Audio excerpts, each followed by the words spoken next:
It was really interesting growing up Latina in the U.S. There's a lot of explaining. So, you are constantly telling people, no, I'm not Mexican, no, I'm not Puerto Rican. Yes, I was actually born in the U.S. Sometimes you're expected to speak for your entire community, and that can be difficult at times because we're all different, but, it's good to educate people. Empecé a ver realmente una de las cosas que tuve la oportunidad de ver fue la discriminación. Anteriormente a venir a Estados Unidos yo no conocía lo que era discriminación. Había yo oído hablar de ello, pero no la podía yo entender. No me había pasado a mí personalmente hasta que llegué aquí y empecé a ver todas las diferencias que había simplemente por ser de color de piel o por tener un acento. Que cuestiones en México nunca sufrimos de ese tipo de problemas, ¿no? Toda la gente ha sido excelente. Entre latinos hay buena comunicación, buen trato. Y entre los americanos, pues un poquito son más fríos, pero muy bien en todo. Tengo buenos amigos.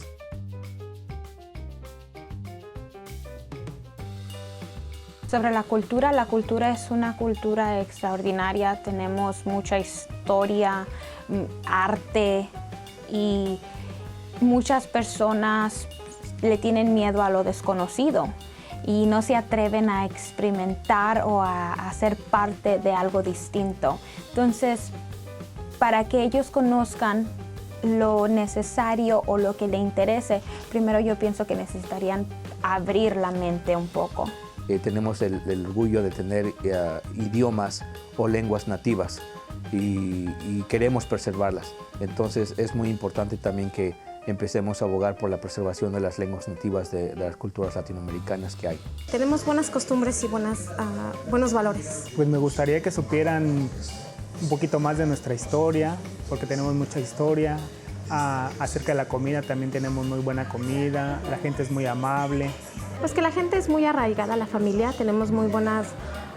para nosotros la familia es muy importante. Es que el español no tiene dialectos. El español es un español, así que al igual que es el inglés aquí en Estados Unidos, la diferencia es que tenemos regionalismos from país to país y inclusive en México, gente que habla el español del centro de México al norte de México, los regionalismos son diferentes.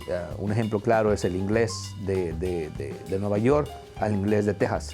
Es el mismo inglés, pero se comunica uno diferente. I like them to remember that where those non-Latinos came from, their heritage, where they came from, and how their forefathers were also immigrants who came to this country, and to understand that these people are just trying to do the same thing that their ancestors did 200 or 300 years ago. I would like them to see all the possibilities and opportunities and to help make this country with them a better place to live. Muchas veces nos tratan de decir que somos los nuevos americanos. Primero, no somos nuevos americanos. Nosotros hemos nacido, hemos crecido ya sea en Sudamérica, Centroamérica, o en este caso, que yo soy de México, en Norteamérica, ¿verdad? Porque México también es parte de Norteamérica. Entonces, la terminología usada en New Americans no aplica para nosotros, ¿verdad? Somos latinoamericanos y somos tan americanos como cualquier estadounidense. There are a lot of Latinos that are educated. There are a lot of Latinos here that are really just wanting to make a better life for themselves and contribute to our economy. La mayoría de la gente es muy trabajadora, muchos tienen sus propios negocios, generan empleo, generan dinero para mejorar la economía en Estados Unidos o en las localidades. Pienso que han dado una muy buena contribución. They come here because this is the land of freedom and opportunity. They're not here to take away any jobs. They're here to make a better life and to be part of the great nation that this is. Hello and welcome to our presentation, Latinos in Ohio, Transcending Barriers Through Cultural Competence. My name is Andrea Magaña-Lewis and I'm Public Policy Officer at the Ohio Latino Affairs Commission. With me today is our Executive Director, Ms. Lily Kavanaugh. We're very pleased to have you with us. The purpose of our presentation is to give you a general overview of Latino culture and demographics in Ohio. Latinos are leading population growth in 87 of 88 Ohio counties, and as our state continues to diversify, it is critical to understand and effectively communicate with your Latino constituents. Currently, there are 54 million Latinos living in the U.S., who together comprise the nation's largest minority. Ohio has the 23rd highest Latino population in the U.S., with more than 383,000 individuals. Hispanic or Latino is considered to be an ethnic background, which refers to the cultural traits shared by a group, such as customs, language, ancestry. As you can see from the pictures of famous Latinos below, Latinos are of mixed races. For example, many Hispanics from Mexico, Central America, and the Andean countries of South America have a strong indigenous influence in their ancestry, such as Maya, Aztec, or Inca. Whereas many people from the Caribbean countries like Dominican Republic, Cuba, Puerto Rico, they tend to have an African influence in their ancestry as well. It's for this reason that Latinos typically tend to self-identify in various ways. And in fact, the U.S. Census is considering combining Hispanic or Latino in the race category instead of the ethnic category, as many don't feel the current categories really apply to them. And actually, 95% of those who selected other race in the census are Hispanic. In Ohio, roughly 50% of the Latino population is of Mexican descent. Puerto Rican is the next highest with 27%. Columbus is home to a large Mexican population, while Northeast Ohio, particularly in the Cleveland-Lorain area, they have a high Puerto Rican population.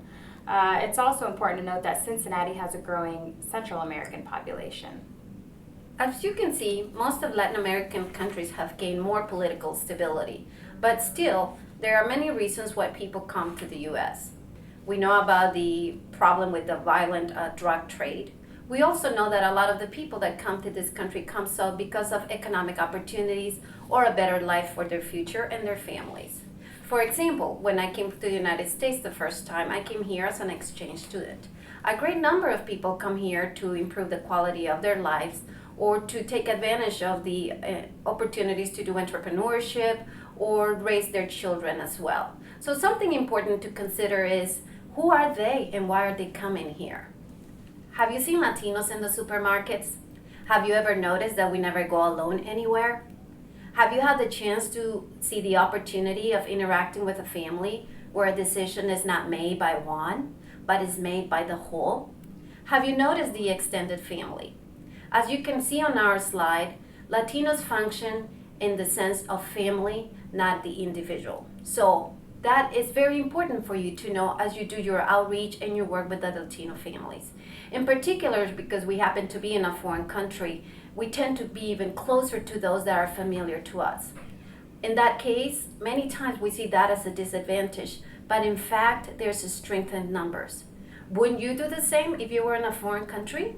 When you try to come close to those that are familiar to you or anyone that would understand your language or the customs of the new place?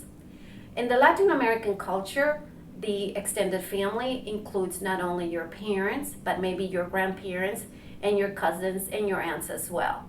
So remember, the family unit is very critical to the Latino culture. One more thing to notice about the Latino families and our customs is the concept of distance. Have you ever greeted a Latino? Have you seen how we use our hands to talk? Do you always get an embrace or a kiss or maybe even two kisses? The concept of personal distance is something interesting within the Latino culture. In fact, we don't think of different categories of friends. We only have one. And that would be the same category that you would apply to your best friend, to your most precious childhood friend. So when you're dealing with the Latino culture, please realize that the use of affection is something very common and very sincere. And it is expected of people at any level, whether they're doing business or simply meeting you for a cup of coffee after work. Another important thing that you need to know about the Latino culture is the concept of Marianism or machismo. Have you heard the word machista? I think you probably have. What comes to mind when you think of that? the strong bully Latino bossing everybody? Well, that is not really the nature of that word. If you can see from the presentation, it is another reason why this machismo concept came to be. And that is that the male has the obligation to oversee, to protect, and to take care of his family. And that is the concept of machismo that was the original idea behind the man being the protector. So that is something important for you to understand.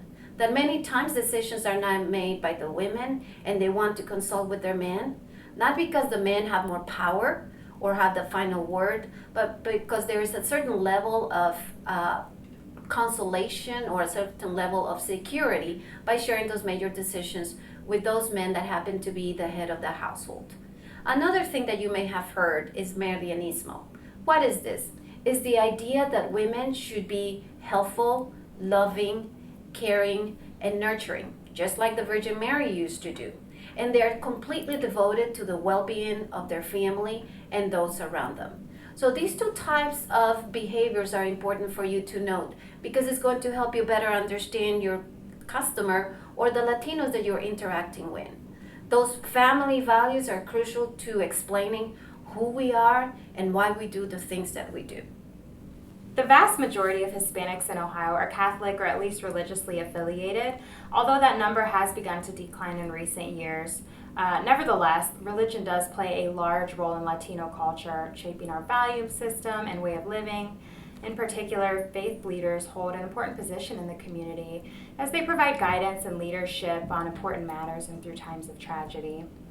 The picture on this slide is of a girl's quinceañera or sweet 15th birthday party. Unlike most sweet 16 birthdays celebrated in the U.S., elements of religion are often tied in with this celebration. Music and dance. Music and dance go hand in hand in Latino culture. While most of the popular music in the U.S. doesn't necessarily have a style of dance that goes with it, that's not the case in Latin America. Most Latin Americans grow up dancing, and music and dancing are a large part of important events like weddings, festivals, parties. Listed on this slide are common dance styles found in Latin America. I think most of you are probably familiar with salsa music, which originated as Afro-Cuban and is common all over Latin America. Merengue and bachata both originated in Dominican Republic and are popular as well. Reggaeton, which is a variation of hip-hop and reggae, are becoming increasingly popular among the younger generation today. Probably many of you have already had the privilege of tasting some of this great Latin American food that is now becoming so popular. Why is food important? As we know in our traditional families, food brings us together. That is not different with the Latino folks. Always food has been a center around which people come together to celebrate and to share with their friends and neighbors. So let me tell you a little bit about some of our typical foods. Rice and beans is something that you will find in almost any Latino dish. In fact, in many of our countries, rice and beans are eaten 3 times a day. Another thing that is quite popular are the empanadas, the plantains, the ceviche, or the flan. We love to mix different kinds of flavors and tastes, and our food is very natural with lots of fruits, with lots of spices, and lots of these easily available products from our homeland. One of the challenges that we suffer when we come here to the States is finding the right kinds of foods that are attractive to us and to our family. So very soon you will find that there will be little restaurants that are opening up all over the place, offering some of those traditional dishes. We hope that you've had the chance to enjoy some Latin American food, and if you haven't, this is a great opportunity to begin doing so. Latinos in the U.S. and Ohio. Latinos continue to greatly contribute to our workforce and economy and have the highest labor force participation rate in the country. There are over 3 million Latino-owned businesses in the U.S., which is nearly 40% more than it was 8 years ago. Although overall entrepreneurship rates are on the decline in the U.S., Hispanic-owned businesses are increasing at more than double the national rate. Latino women in particular are starting businesses at a rate 6 times the national average. On both a national and state scale, most Hispanic-owned firms are concentrated in the construction industry. Latinos continue to greatly contribute to our workforce and economy and have the highest labor force participation rate in the country. Our buying power across the country, and particularly in Ohio, has soared in recent years. This is evidenced by the targeted marketing toward Hispanic consumers. Flamin' Hot Cheetos is an example of targeted marketing toward Latinos by Frito-Lay. The overwhelming success of this snack has influenced future ethnic products and actually created Frito-Lay's first Hispanic marketing team. By the way, Flamin' Hot Cheetos was created by a man named Richard Montañez, who was a janitor at Frito-Lay at the time. There are more than 75,000 Latino students in Ohio's public schools. 26% of Hispanic students in Ohio are actually classified as having limited English proficiency. When we talk about health, it's important to remember that this is a new country. Have any of you ever traveled overseas? How does your stomach feel when you're not home? Do you have sometimes issues with the food you eat, or the drinks that you have, or adapting to a new place? Well, that is no different with the Latinos. Not only those that have come here, but those that have been raised here. As I mentioned earlier, the way how we eat is quite different than that of the American general public. Therefore, this always has some implications at different levels. Besides those illnesses that are reported on the slide where we suffer from hypertension, diabetes, and asthma, another thing that affects us quite a bit is the access to health services. Being that many of them were not even used to having a very strong system for health care or health prevention in their own home countries, they have a difficult time adapting, adjusting, and learning the American way of how to access health services. So health continues to be a challenge for a good number of Latinos. Additional to that, remember that for many of us in our home countries, we have to rely on the public transportation system, many times walking long distances in the villages just to get from one point to another. The lack of exercise here in the US and the fact that anywhere you wish to go, you need to have either a vehicle or use public transportation adds to that obesity problem. So that is one of the main challenges that we have around here, how we accommodate and adjust to the new lifestyle in the United States. Undocumented immigrants in Ohio. Approximately half of the 83,000 undocumented immigrants in Ohio are from Mexico and Central America. These individuals have either crossed the border illegally or overstayed their visa. A sizable portion of Ohio's undocumented population came as children, usually on no account of their own. President Obama's executive action, called Deferred Action for Childhood Arrivals, allows certain undocumented immigrants who arrived as children a 2-year work permit, driver's license, exemption from deportation, and in-state college tuition. As of March this year, over 6,000 DACA applications were accepted in Ohio, and many students have been able to work legally and enroll in college as a result. DACA recipients, however, are not eligible for federal financial aid, and the president's action could be rescinded depending on who wins the next presidential election. To finish up the portion on talking about the undocumented community in Ohio, it's important to remember that the majority of Hispanic Ohioans are here documented, or they actually have been born or raised in Ohio. As you recall, there's a very large Puerto Rican community that lives in the northern part of the states. And we also have a lot of the second and third generation children of the migrant workers in the northern part of the state. So please remember that the majority of Hispanics in Ohio are documented, and that's an important fact to keep in mind. Now, talking about the area of cultural competence, why should you care? As Andrea mentioned earlier on our presentation today, in 87 out of the 88 counties in Ohio, population growth is due to Latinos. In the rest of Ohio, it is the new American communities, those that are growing all around the state. You probably have heard and seen a large number of people from different countries that are coming into central Ohio as refugees or as new immigrants. And they come from all corners of the world. In our work, it is very important that we become global, that we become open, and that we have an attitude of acceptance and a desire to learn from these people that come from different parts of the world. If we were to flip the coin around and it was you being in another country, wouldn't you like the same? Wouldn't you like people to try to understand you, or at least try to communicate with you as well? So this is just an important part of us being accepting and understanding and open-minded to these other folks that are arriving in our communities. Now, why is cultural competence important?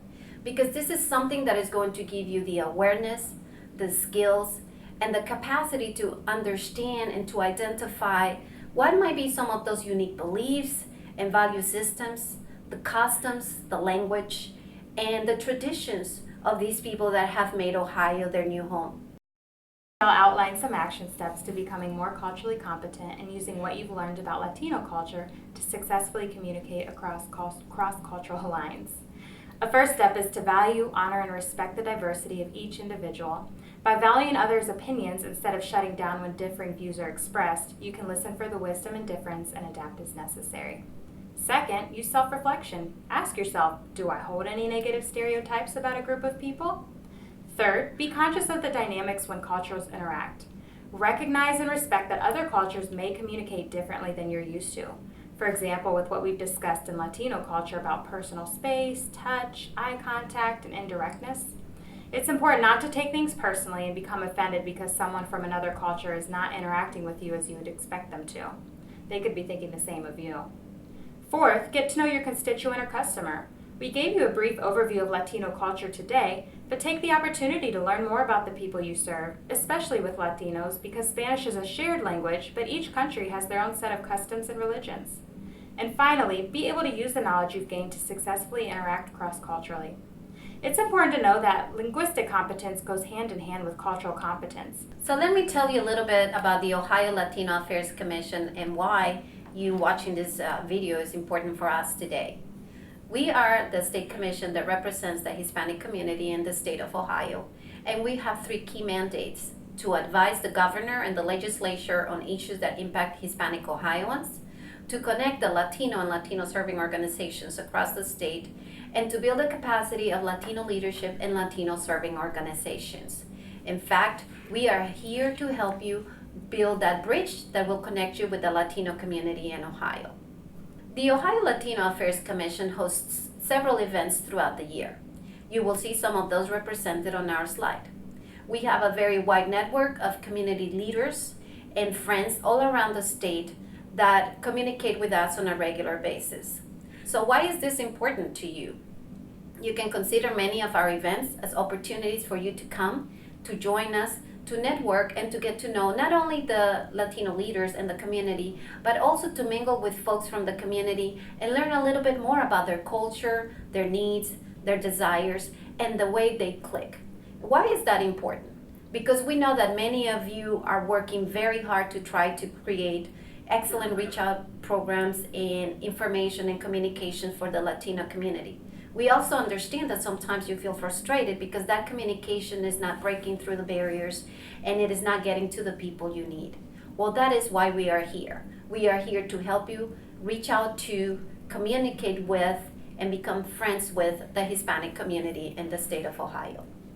Our commission offers many resources that are helpful to understanding and engaging the Latino community. We have our OLANet, which is a directory of all Latino serving organizations. We also maintain a catalog of interagency initiatives that allows you to see what services other state agencies are offering to the Latino community. Our Latino community reports are compiled by our commission and are designed to educate and facilitate discussion on particular challenges and opportunities facing Hispanic Ohioans.